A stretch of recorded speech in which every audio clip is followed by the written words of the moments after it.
ما غرك بربك الكريم الذي خلقك فسواك فعدلك.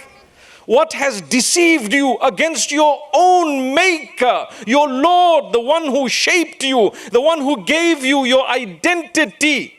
I look at everyone and I think to myself, everyone is unique.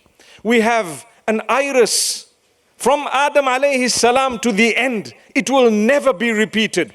I come from Africa just like you are. You have safari in this country and so do we. Do you see the zebras? Do you see the giraffe? Do you see the leopards?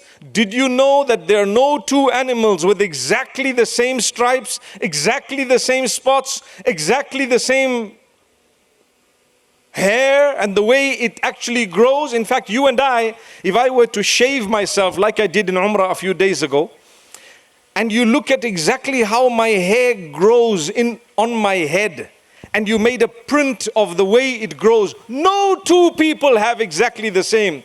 That's Allah. And you know what that proves? It proves that you are going to be held accountable in the court of Allah for everything, because if there was no accountability, there would never have been uniqueness.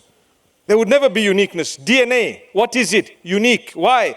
Qiyamah. You're going to stand in front of Allah, that's why. You cannot deny that I didn't do this deed, or I did this deed, they did that deed, and no, it is there. Allah Almighty says it quite clearly in the Quran. يَوْمَ تَشْهَدُ عَلَيْهِمْ أَلْسِنَتُهُمْ وَأَيْدِيهِمْ وَأَرْجُلُهُمْ.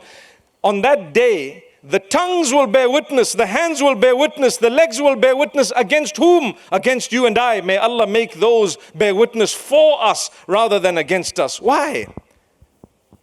Why does Allah do that? Because Allah wants you to recognize why He put you on earth in the first place. We go through hardship, we go through difficulty, because that's what we are on earth for, in order to navigate through the hardship and difficulty. Nobody has had it easy. If we were on earth in order to have no hardship, no difficulty, the one who's most beloved by Allah subhanahu wa ta'ala is Muhammad sallallahu alayhi wa sallam. He would have had it the easiest, but in fact, he had it the toughest. He went through so many challenges. It started off with a challenge. Before his birth, his father had already passed away. So he was born an orphan. Good news to those who are orphans. It does not mean Allah does not like you because your father passed away or your mother passed away. You might face difficulties, challenges. That's a sign of the love of Allah. Take it in your stride.